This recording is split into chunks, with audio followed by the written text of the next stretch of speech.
Olá, meus amigos, bom dia. Estou começando o vídeo de hoje citando duas frases que é muito conhecida. Segundo as pessoas falam que quem trabalha não tem tempo de ganhar dinheiro. Mas eu vou para a segunda frase, que é do ex-dono do Bradesco, Amador Aguiar. Ele falava da seguinte forma: só trabalho constrói riqueza. Por isso que eu estou nessa última. E para começar o vídeo de hoje, eu gostaria de falar de um assunto. Tem muitos assuntos para ser falado, mas eu gostaria de falar de um assunto sobre comunicações, tá? E quando se fala de comunicações, eu vou citar uma coisa aqui. Dia 11 de agosto, eu estive no Salão Nobre como convidado da Universidade, Faculdade de Direito do Lago do São Francisco, junto com aquelas 1000 pessoas que estavam convidado ali para permanecer no Salão Nobre. Eu estava lá.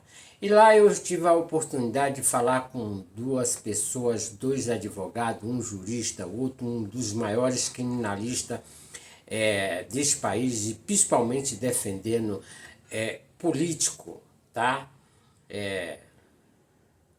Como PSDB, PMDB, PP, todos os partidos, os maiores partidos que vocês pensarem de mais alta relevância, ele já defendeu. Mesmo negando que não pediu a habeas corpus do presidente Lula, mas continua amigo. Quem é? Helene Luiz Streck e o Cacá, tá? Conhecido aí como o Cacá, famoso Cacá.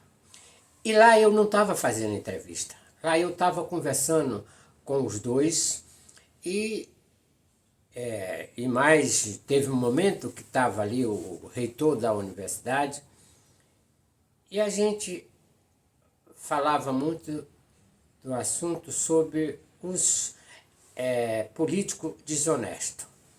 E eu acredito que no currículo desses dois, ninguém tenha dúvida que tem muita experiência e conheça muito os políticos do nosso país. Quem é honesto, quem é desonesto, quem roubou, quem foi acusado e não roubou, com certeza conhece bem. E aqui o recado vai para o Lula. Lembra, Lula, que dia 11 de agosto de 2022, o Brasil e o mundo se mobilizou pela democracia. Então, a gente sabia, como eu e outros mais, para você ter uma ideia, sabia quem era que estava na presidência da República, sabia a corrupção dele, sabia dos crimes dele, porque lá naquele salão, e mais as pessoas que aderiram ao movimento e o evento, não tinha ninguém bobo. O mais bobo que tinha lá era eu. Mas mesmo assim eu não me engano, eu não costumo me enganar. Então, o que eu quero falar com isso? É que recentemente você deu uma entrevista para o Reinaldo Azevedo.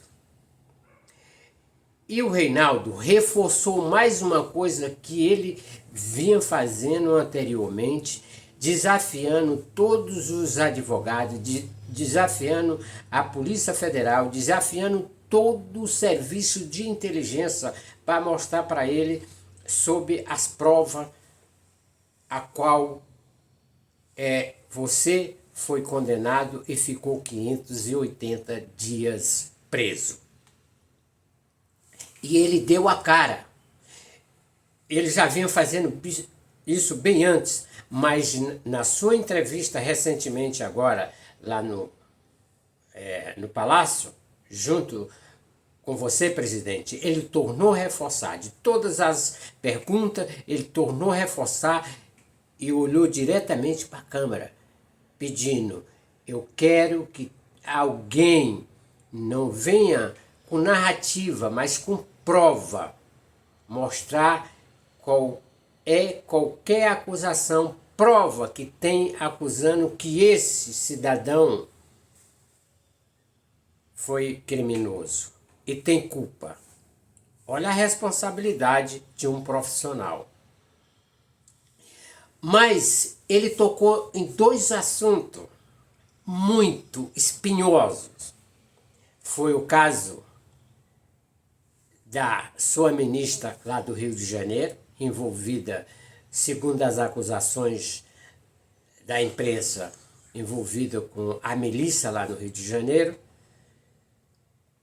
E você, presidente, falou que uma foto que se tira com uma pessoa não quer dizer que ela seja criminosa. Tudo bem. Mas vem o escândalo do ministro das Comunicações. Presidente, lembra uma coisa.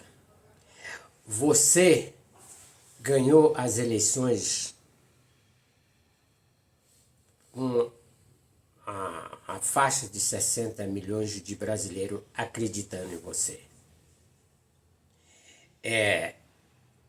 Foi muito difícil, porque você ganhou com um grande poder que estava no momento. Com a máfia, e aqui é eu que estou falando, com a máfia, porque formaram uma máfia, está registrado hoje para todo mundo no Brasil inteiro saber o que foi que aconteceu.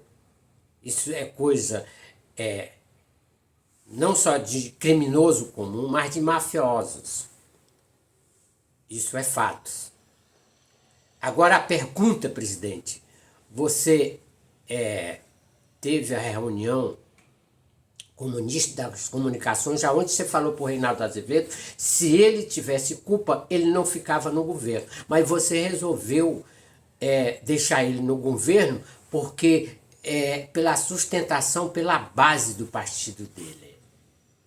E o povo brasileiro, que foi ameaçado de morte, os jornalistas, as pessoas nordestinas que foram discriminados e são discriminados até hoje, e aqui eu estou falando em nome também do meu povo nordestino, porque eu sou nordestino, assim como o senhor é. Vai deixar voltar tudo à tona, perder a credibilidade que 60 milhões de pessoas te deram, presidente? E você vai deixar para sustentar um cara que está na cara que é um cara corrupto? Vai voltar tudo de novo? Cadê o sacrifício das pessoas que deram sua cara, que enfrentaram as ameaças? Está na hora de você olhar para isso. Não adianta montar um ministério, que lindo que nem é o Ministério das Mulheres, e aqui eu faço uma homenagem até lembrando o Dia Internacional da Mulher, que foi dado a abertura com a sua primeira-dama. Lindo, sem fora de dúvida. Pessoas inteligentes, pessoas que estão no lugar certo, com a profissão certa. Não pegar pessoas que não entendem do assunto e coloca lá no ministério para dar vez a um partido político. Não, presidente. Eu não quis ser presidente. Deus me deu o privilégio de ser um atleta representante do meu país. Assim como chega um presidente da República, eu cheguei no mais alto nível que um atleta pode chegar, que foi campeão mundial. Foi isso que Deus me deu esse privilégio. Eu não quis ser presidente. Mas tem um desafio. Eu duvido, nem todo mundo é atleta. Mas aquele que quiser, ele pode ser um presidente da República. Porque é fácil pedir voto.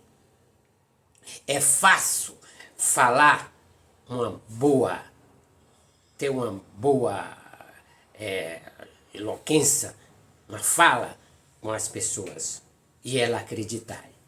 E as pessoas acreditarem no Senhor, acreditando que o Senhor vai fazer o melhor governo, e você já falou isso. Agora, se continuar com os criminosos, que é constatado pela grande imprensa, pelos maiores investigadores, não só da Polícia Federal, mas até o jornalista investigativo, se você continuar dessa maneira, pode ter certeza, o seu governo, a sua presidência vai para a água abaixo. Este é o recado, presidente. Talvez muitas pessoas não tenham coragem de falar, mas nós viemos do Nordeste, você sabe muito bem. Os nossos antigos falavam da seguinte maneira: quem apoia um bandido, bandido é. E você já se livrou de uma acusações. Talvez nenhum, o Reinaldo, com a fama que é famoso, e outros veículos de comunicações, outros jornalistas, não tenha coragem de falar. Mas eu falo. Então, esse é o meu recado. Não deixe estragar uma coisa que está tão bonita, que começou tão bonita. Segundo, fala que uma laranja podre no saco coloca todas as outras a perder. Tá bom? Então esse é o recado.